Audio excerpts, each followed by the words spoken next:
Welcome to Unwinding with Support Group, a mental health podcast by licensed professionals where we discuss mental health topics from a real world perspective, all while having a drink. So hang out, have some laughs, enjoy the ride, and maybe learn a bit. Welcome back, everybody, to Season 2, Episode 2 of Unwinding with a Support Group. With me today is Kelly. And if you all remember her from season 1, if you weren't around for season 1, go back, find the episodes, catch up, so you know how ridiculous we really are. I am Arlene. I'm an LPC. Tonight, I am drinking. Oh, hold on. I got to remember what it's called. It's a strawberry shortcake Moscato by Magic Hour. And honestly, it's pretty yummy. So, and as I said, I have Kelly with me tonight. Hi, everybody. My drink of choice tonight is a baby Long Island iced tea. And by baby, I mean it just has gin and some vodka in it, nothing major. And a little bit of Mio tea squirter thing for the lack of calorie, which is appropriate for tonight's topic. It's hilarious. It's a little baby one, it doesn't have all the liquor, but just enough. Technically, yeah. That's Not hilarious. to mention the 0 calories in the tea. Just gotta make sure it's healthy. Air quotes. Oh my goodness. So as promised, today's topic is food insecurity and the impacts on mental health. And so this is an important topic. And since it's an important topic currently, I think it's an important topic anytime. So while this will be a serious conversation for us, there will be jokes, there will be fun. I think that's important to know as we go along. So I'll start with some good information. Roughly about 1 in 7 households experiences food insecurity in the United States. That's about 13.5% of Americans. These people have limited or uncertain access to enough affordable or nutritious food. That's what food insecure means. That's roughly 47.4 million adults and 13.8 million children. About 5.1% of those people, or 6.8 million households, experience severe food insecurity. So this means they regularly reduce food intake, disrupt normal eating patterns due to the lack of resources. Rural areas have higher rates than suburban areas. Food insecurity has been on the rise in recent years. It's gone up 10.2% in 2021. And in 2023, it went up 13.5%. Now, the U.S. government has stopped tracking hunger as of October 2025, so there's no updated data to provide current numbers. So let's talk about some causes. Causes of food insecurity are rampant and plethora. Unemployment is usually the first one that comes to mind, but also poor infrastructure. Remember those rural areas I talked about? Sometimes it's hard to get food to places. High cost of living. I don't know, might be some things we're discussing currently. Poverty. Climate change makes things hard.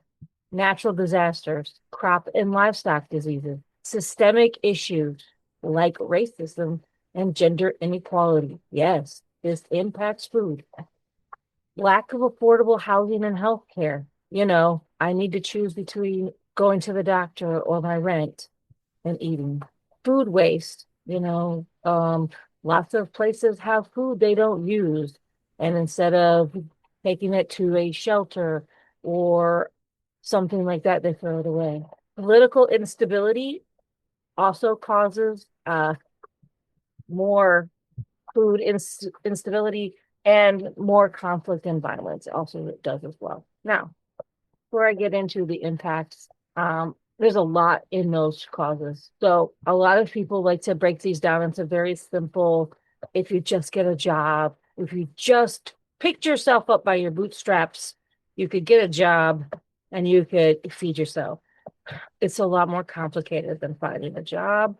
It's a lot Mhm. more complicated than picking yourself up by bootstraps. This is assuming there were boots and straps to begin with, Right?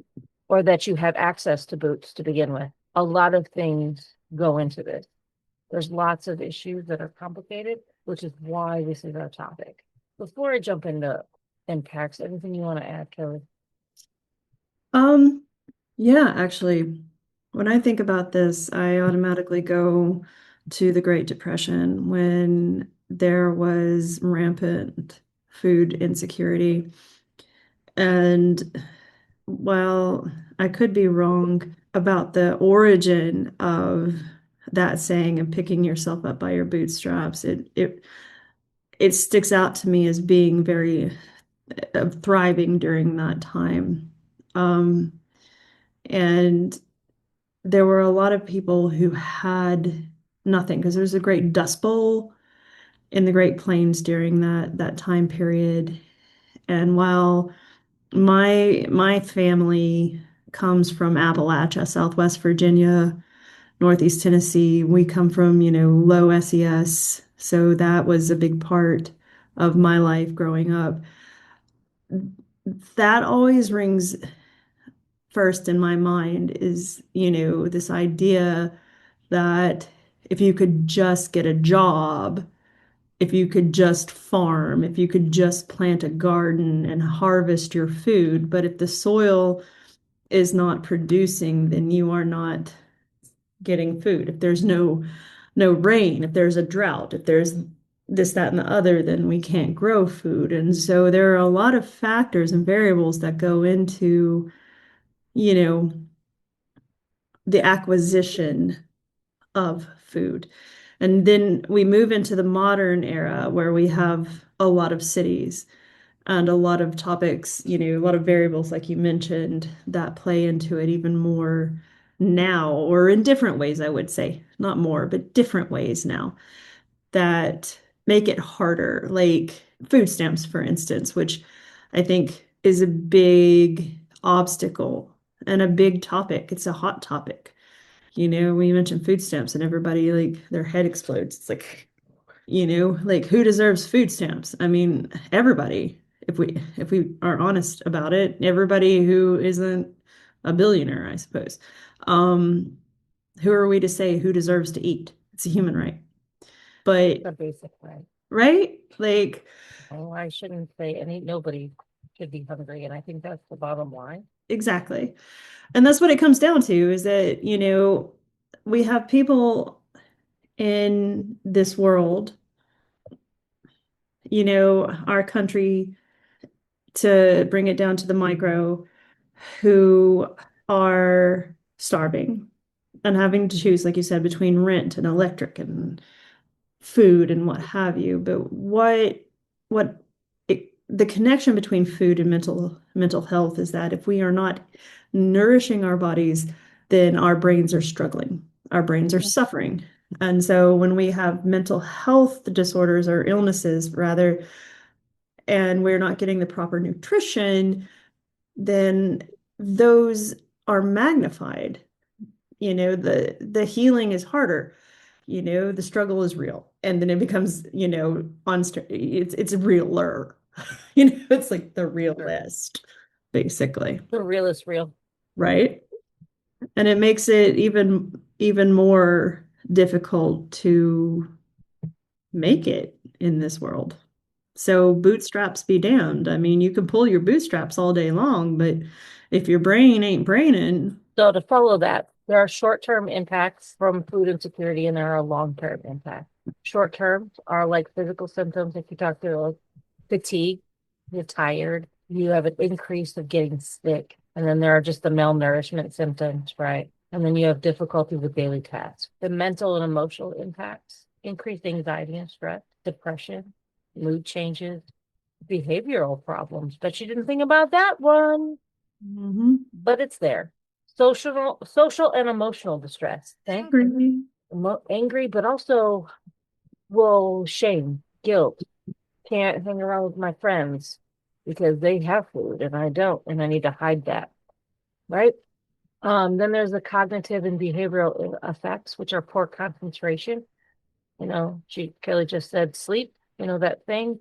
Your brain's not braining, so poor concentration, then impaired development because your brain is developing until you're 25, and then reduced performance all around. So those are always the short-term impacts. And because there are short-term impacts, if it goes on for long periods of time, there are long-term impacts, which are chronic disease, weight-related issues, weakened immune system, and poor development in children. We've all seen the videos, the commercials, adopt a child in another country, right? Yeah, those pictures of children with their bellies distended from hunger and things like that, those are real symptoms, real developmental issues from malnutrition.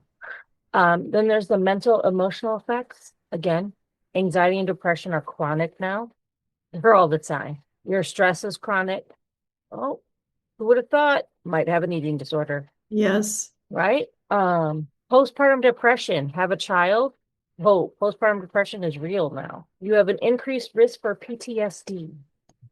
You have difficulty with trust. You have anxiety related to stability, self-worth, strong feelings around not having safety. Yep. Your trauma is around not having food, which means food equals fight or flight. Of course it does. I mean, Maslow's hierarchy, I know they're reworking it to the modern day, but it still starts at the bottom with like basic needs. Food is a basic need. Right.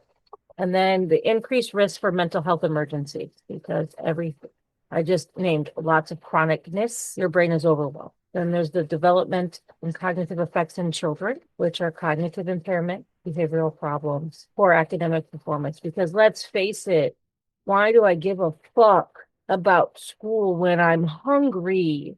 Tell me why. Explain to me why I should care about 2 plus 2 when I'm hungry. I Mhm. don't. Try again. But also, we're back to brain development. And you know what children learn? The children learn the world is unsafe because food means safety. And then the last one is economic and the social impacts. The cycle of poverty continues usually. Increased healthcare costs because you're at the doctor a whole lot more or in the emergency room. And there's a workforce impact, chronic absenteeism for all the above related things I have said. Now, that's a lot. And so if you feel the need to like go back, please, it's a podcast. Go back and Be kind, then can rewind. catch back up.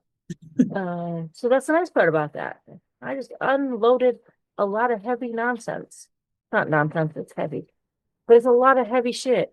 So like recognizing that if you need to go back and go, okay, where do I go from here? I'm going to talk about some examples that of this during my life. But before I do, Kelly, anything you want to add? You know, I think I think about my time in school and hearing about even now times in school where like if I didn't have enough money to buy lunch, I was refused lunch. I couldn't eat. And I remember one or two or a few times where my guidance counselor got my lunch for me and brought it into the guidance counseling office so that I could eat. And as an adult, still hearing about instances like that going on and like thinking that this is just it's unfathomable to me that you know we have this food in a school where we are forcing our children to go to and we make them go there, right? Doesn't it make sense that we feed them also? Because it could be the one place that they actually get a meal and through nobody's fault. It could not, be the parents' fault.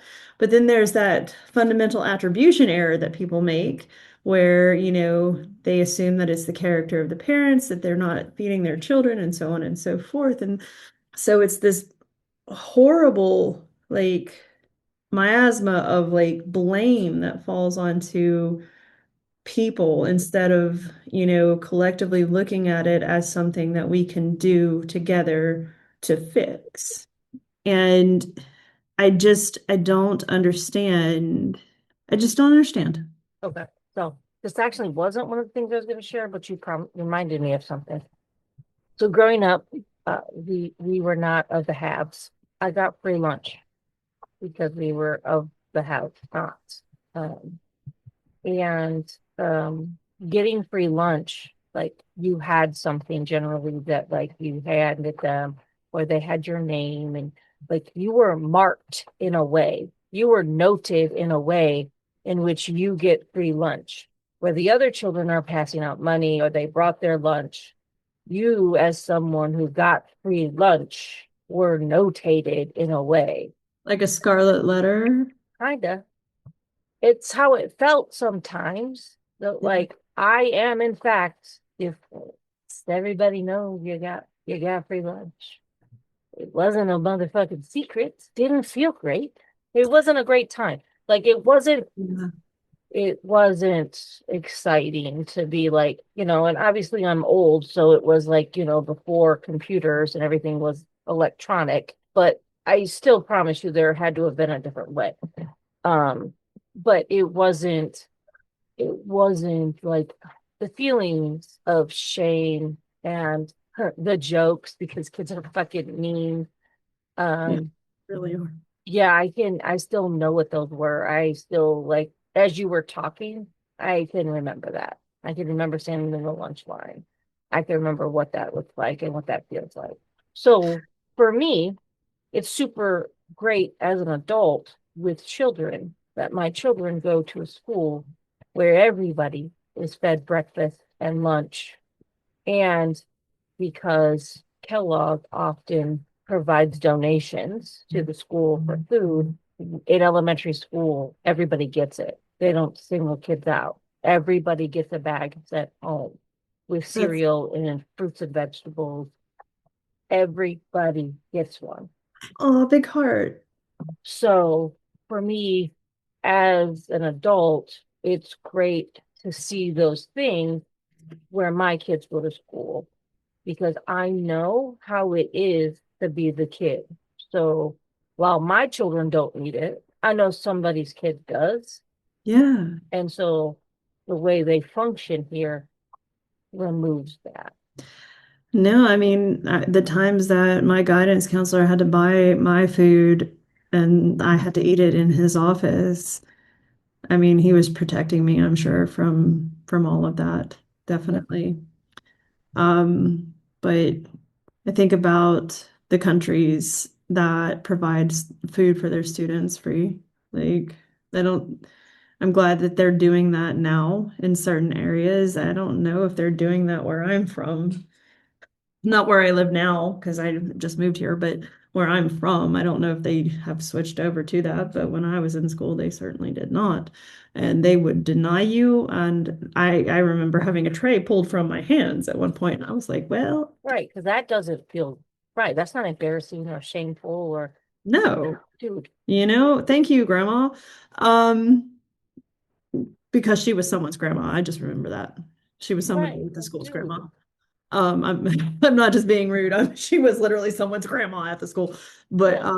like, and then you talk about development as far as not just nutrition, but nurture. And then the memory, these core memories that we develop with these moments that we keep with us, because we do. And they follow us. Shame is of all the emotions that we can feel, I think shame is probably one of, if not the most potent and powerful emotion on the negatively perceived side because it is so deep. It says, I am the problem. I am the mistake. I somehow am the one that fucked up. And you're a kid just trying to eat lunch. You didn't do anything wrong. So along that same topic, remember how I started this with I'm old? Hmm. All right. I say this because that this it matters for this. My mother received food assistance all of my life.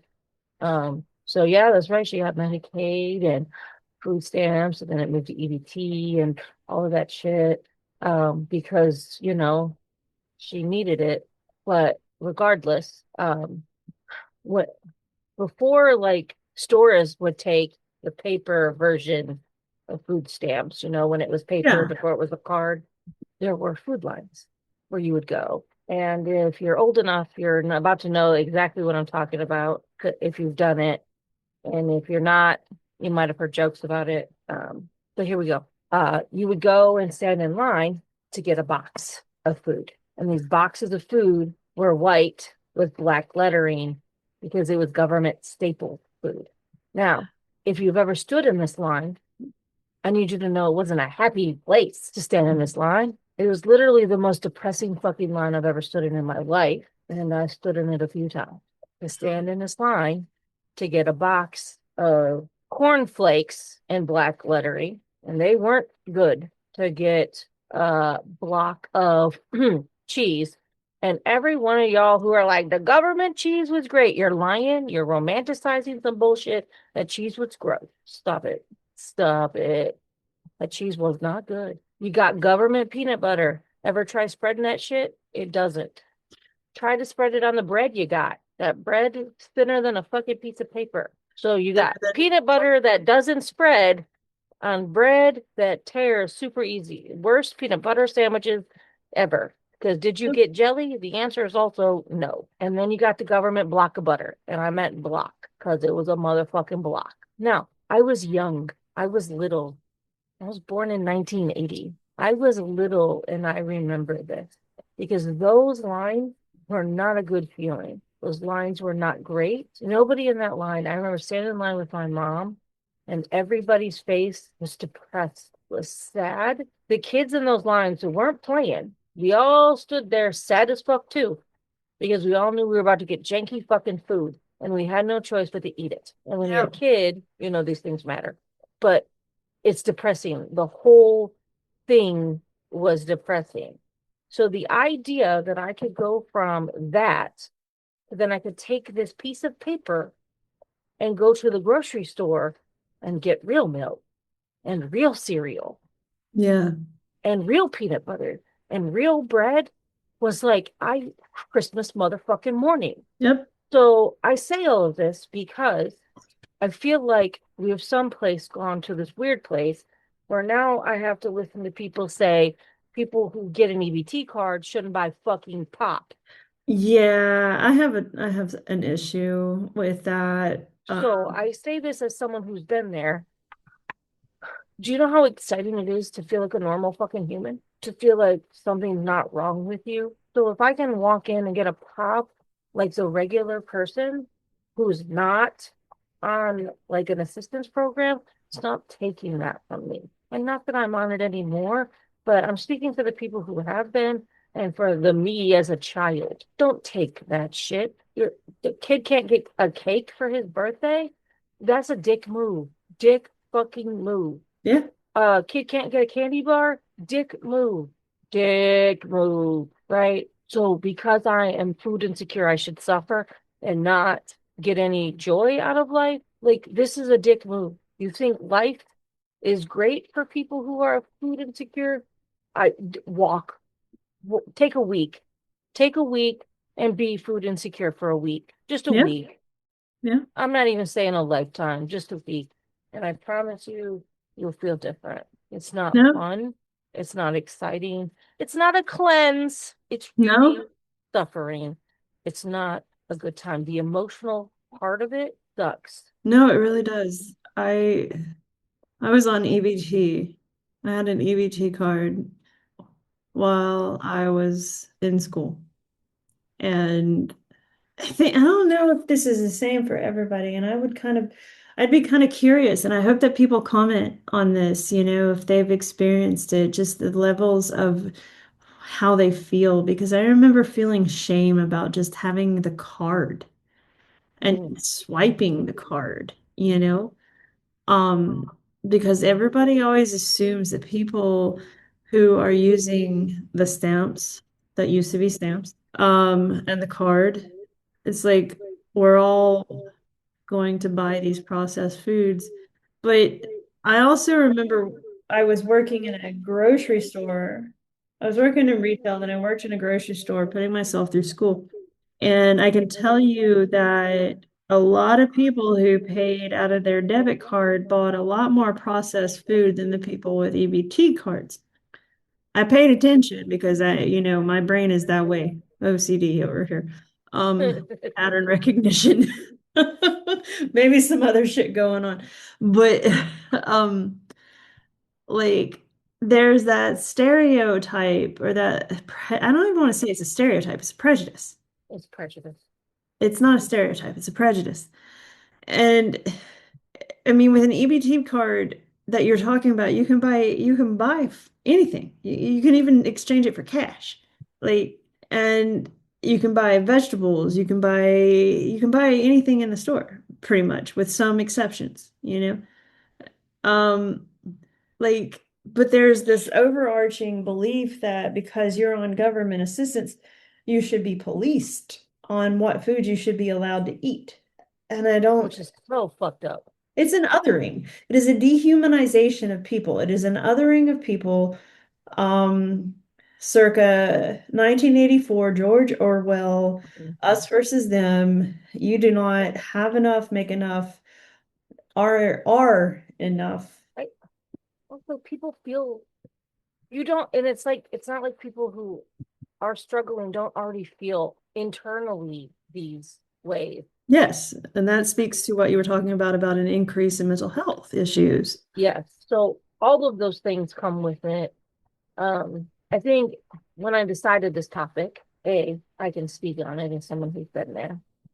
B, I don't know, shit's expensive as fuck right now. Lord So God. it's sort of timely. Um, it's pertinent. It's now. I know probably as we're discussing this, more people are making decisions about what they can and cannot buy, what they can and cannot do. Who And can that and cannot is receive it? the most disheartening thing um, right now. So I thought that it would be, I don't know, a relative conversation because I think there's a human side to this that gets missed by a Yes. lot of it. And the idea that these people, and without the recognizing the people part of that, and that each person has a story, has a situation, has a circumstance, and everybody, everybody gets somewhere in life with help just Yeah. because your help didn't come from the government. And we can get into that hmm, some other time. Yay. Um, Would love to. because I will guarantee it probably did. And just some other way. Absolutely. But just because your help didn't come this way from the government doesn't mean people should be spoken down to, looked down to. Um, and I obviously know that, this is just one of many isms that are existing in this moment in time. But recognizing it's a powerful one. People are struggling. Well, these people are us. I know. They are you. They are me. They are the people listening to us. They are all of us. And that is what is really important is that they are us. And that needs to not be lost. It needs to be recognized and remembered. And it needs to be held in reverence. So I want to follow this up with what it looks like, or what it can look like when you've experienced food insecurity and you are lucky enough to get on the other side of it. It can be hoarding of food, Yes. and that can look like buying multiples of the same thing. That can be not eating the last of things so you don't go out, like run out, right? Like, oh, I can't eat the last of this until I buy more. So I make sure I always have it on hand. You can do the same with like medication. It can also translate that way, right? Until I get my refill, I won't use the last of my medications. Oh, it looks very much like that. It looks like anxiety over food. You We talked. mentioned, Oh, I'm go ahead, sorry. Kelly. didn't mean to interrupt, but you mentioned eating disorders too. I mean, Mhm. it looks like purposefully not eating, Or eating too eating much. too much, eating more than like because you feel like you don't know when your next meal is going to come. Yep. And in both cases, it's the same thing. Don't know Hmm. when my next meal is going to happen. You just respond differently. Yep. Um, Absolutely. so recognizing those pieces are big, like pieces of what food insecurity can look like on the other side. And so if you recognize some of those behaviors in you, and you know that obviously you experience food insecurity, clearly I would say, if you have a therapist, talk to your therapist about how to address these behaviors because it's about safety, it's about security, it's about trust. Brought all those things up when I said the impacts of not having food consistently and building those in new ways in your adulthood of how you have those. And so if you're working with a professional, have them help you figure that out. If you're not working with a professional, I might recommend that you do. And while I know it's the beginning of the year and everybody's insurance deductibles are reset, if you're lucky enough to have insurance, at this point, I would say maybe find someone who offers a sliding scale, because we exist in the world. Mhm. So, We do exist. and I promise we are not the only two people who do that. No. In fact, there are a lot of us out there who do that. So keep that in mind.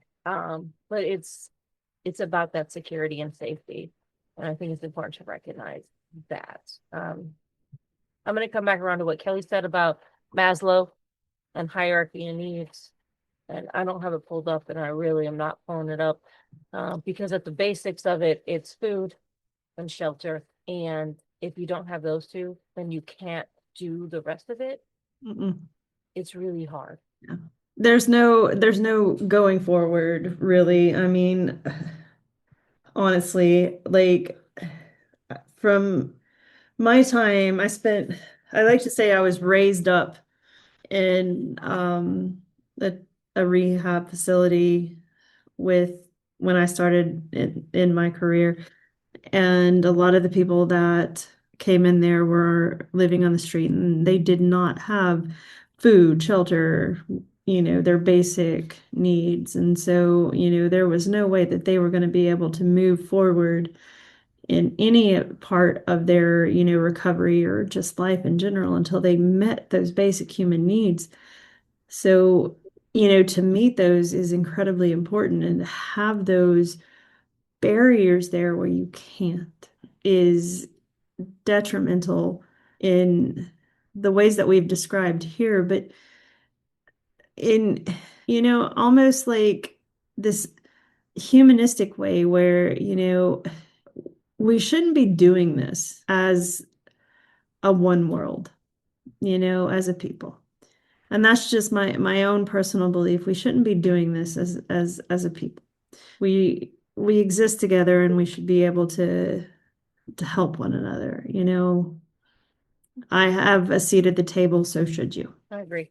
Um, I believe you should be able to have a big enough table for everybody to sit down and have a meal. So not that they've asked me to do this, but I'm going to do it anyway. So if you are in a position to be able to assist in helping people who might need some food, you can go to the Feeding America website and donate. They do a great job of providing at local pantry, or go to your own local pantry and do it there. Food, um, food bank, things like that. If you feel more comfortable doing that way and you want more of a, your personal touch, those people, people there, those kind of things. Feeding America will take you right to your local food bank anyway. But it's generally the easiest way to find someplace to donate. Uh, and they help you get there. If you are someone who needs help with food, please, and I say this again from the bottom of my soul as someone who's been there. Your pride doesn't get you fed. No, it doesn't. There's no shame in saying I need help right now. There's no shame in that either. We've spent time talking about that shame. Just because it exists doesn't mean that it should, or that you need to give into that. It is something that is there, and I'm not going to act like it doesn't, having lived there in that place. But It's a feeling, and feelings aren't facts. And I say that shit on a regular basis. Ask anybody who does therapy with me. Um, Oh, I mean, same here, yo. so going forth and doing what you need to do to ensure that you have food or those that you care about have food, that's what matters. Because I know it's not like things are getting cheaper. Food is more expensive than it's always ever been. And I don't see that changing anytime soon. And I know that benefits, depending on where you're at, statewide, things of that nature, are, uncertain in some places. So, because things are uncertain a lot. Yeah. And I've found that there are a lot kinder people out there than people think. So there are a lot more people out there who are probably willing to help if you are willing to be vulnerable enough to reach out. Yeah, I agree. If you are from our international audience, which is currently in our time off, our international audience grew, which was so shocking. That's amazing. There is the Global Food Banking Network or the World Food Bank. So those are your options as well, for donating and participating there as well. Again, they do similar thing. Because while America might be a hot mess, Oh, I Lord. know other places in the world are also not doing so well too. So please know that I know while I speak about this from what I know is happening here, I also know globally it's not great either. Oh, and also, just it popped into my mind because my grandparents survived the Great Depression. There are so many ways to take a very few ingredients and make those ingredients stretch into numerous and amazing recipes. You, a simple Google search will help you. Listen, if you have Pinterest, 5 ingredients or less. Not three sometimes, three. I mean, I'm just saying, in this day and age, I promise you can Eggs, find it. sugar, peanut butter, you got cookies. There's some stuff there. Like you can do it. So just some thought, just some thought. Okay. Because I didn't do this research ahead of time, I just did it right now. Globally, 1 in 9 people go hungry daily. So that, makes me feel super great about what. Yeah. Uh, you know what? 673 million people faced hunger for 2024. This is making me feel great, guys.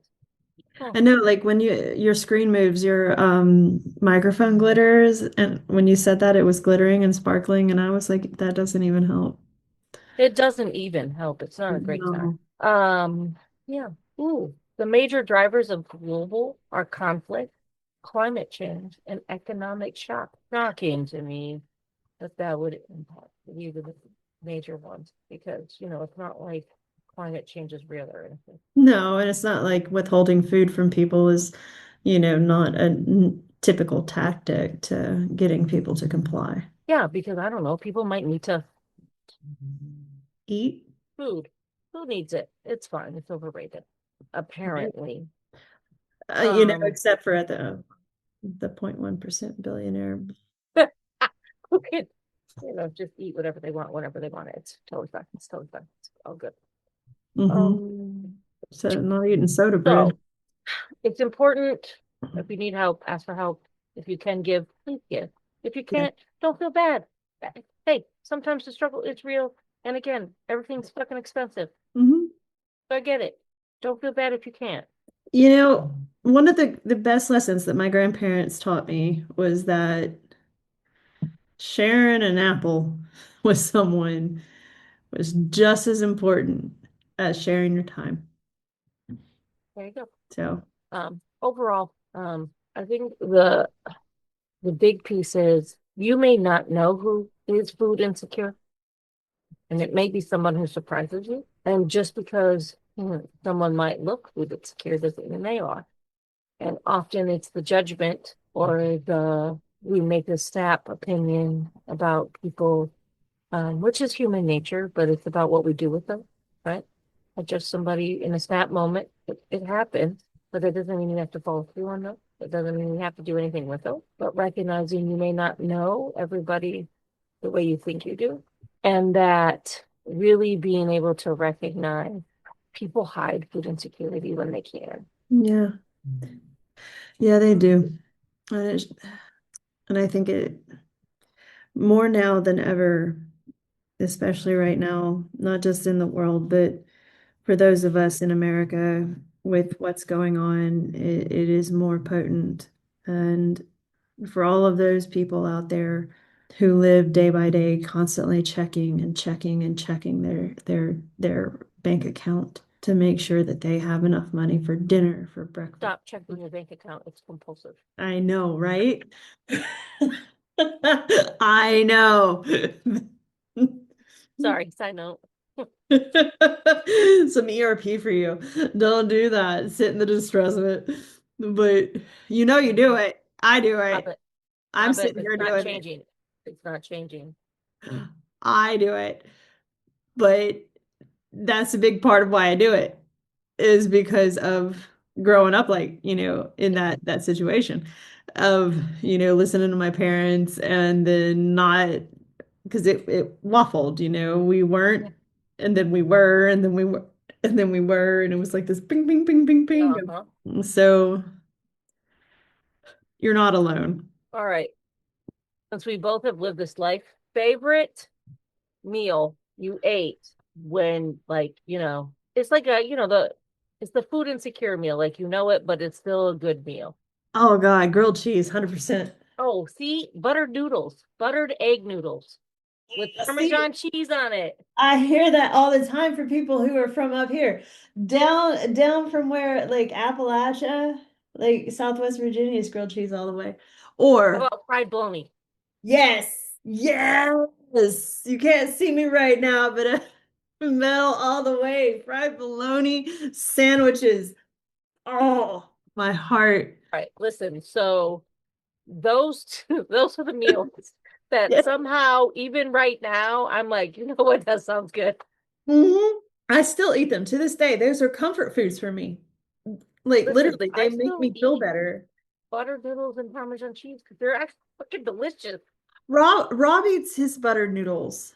They're yummy. I love buttered noodles and salt. But you give me a fried bologna sandwich or a grilled cheese sandwich, and I'm just like, like Winnie the Pooh with his honey. Listen, what I won't eat ever again in my whole life, non-craft macaroni and cheese. I will Ooh, rather jump out a window. yeah, I will never eat that. No, not ever. that is pretty gross. It's like I would rather not. That's You just know, not fucking good.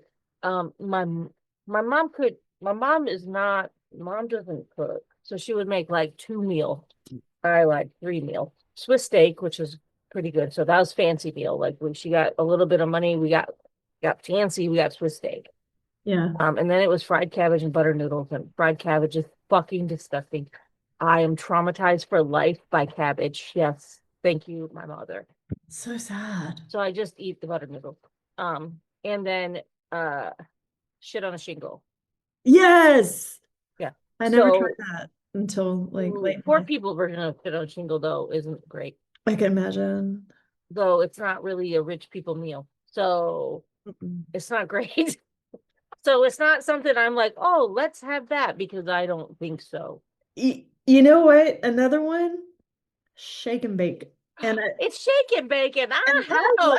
yes, yes. That was when my dad and mom divorced and my dad left.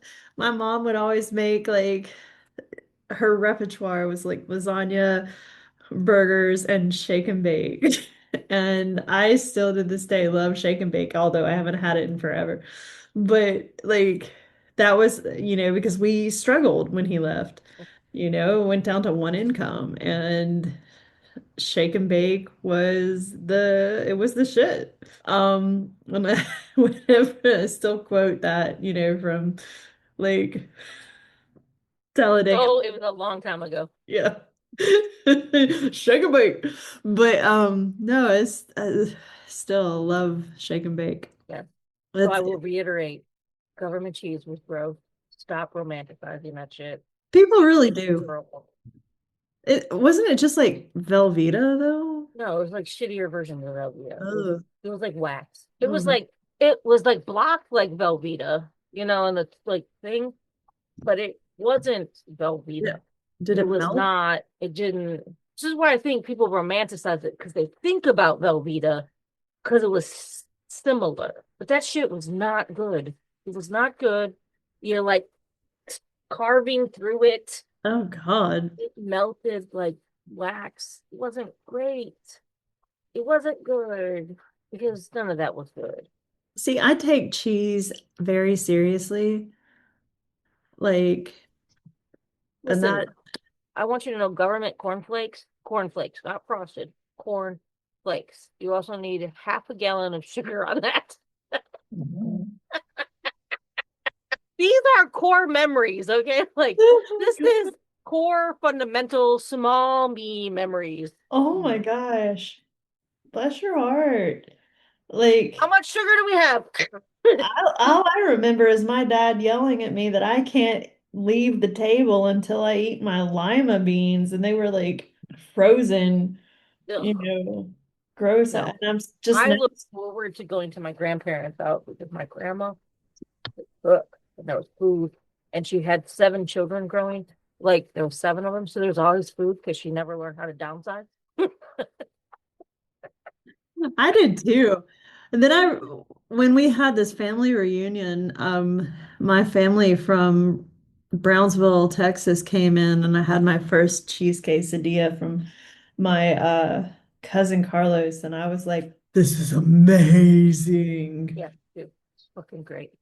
So going to my grandparents was amazing because grandma would cook and then there was Grandparents food. always can cook.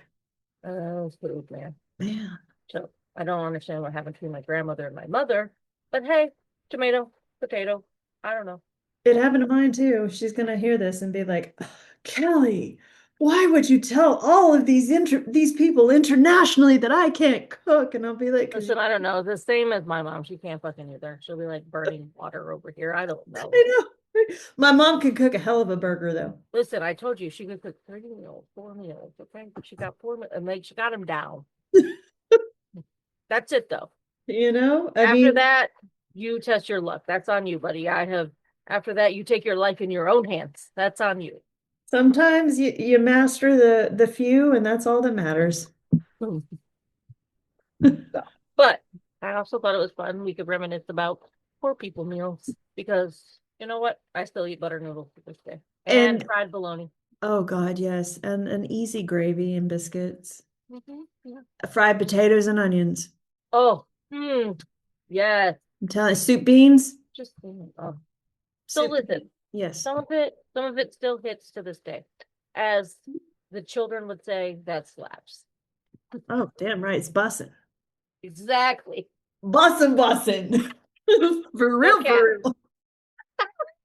My children are gonna listen to this and be like, I fucking can't. With her said no cap. Don't ever do that again. I do say no cap. Yeah. My children will be like, no cap. Don't ever let her near a microphone ever again. It's bussin' no cap. Right. My children will be like, oh yeah. Ah, Ah. big heart. So well, I appreciate you here tonight to have this conversation with me. Oh, it's been fun. I missed it. I know, I'm very excited to get back at this. Me too. And on that note, next week we will discuss your rights as a client, patient, consumer, whatever your agency calls you. Um, we will discuss that wonderful topic. So if you want to know what your rights are when you seek treatment, I love that find us topic. next time. It's a great Otherwise, topic. thanks for stopping by. We hope you enjoyed this fuckery as much as we did. And as usual, follow us, like us, comment, tell us if you also struggled with food insecurity. Yes. What was your favorite meal as well? Yes. Start a poll. Send some recipes, even. Let's get some Listen, recipes started in comments. also we're you guys are all over the place. What is your favorite meal from when you struggled with food insecurity? This is Yeah, like we could, I'm just saying we could find out from all over the place. This would I'm be a good to know. exactly. I'm a big fan of cooking, and so I would love to try some of the recipes that you all have. Say it. There we go. I'll record Um, it. exactly. So, subscribe, follow, like, we're on Substack, Spotify, Instagram, Threads, all the places. Other than that, we appreciate you being here, and we shall see you next time. Bye. For listening to another episode of Unwinding with Support Group. Follow us on Substack. Give us a like, a follow. Give us a comment. Tell us what you hated, what you like, what you want us to talk about next. Let everybody know where they can find us too. But thanks for hanging out with us once again.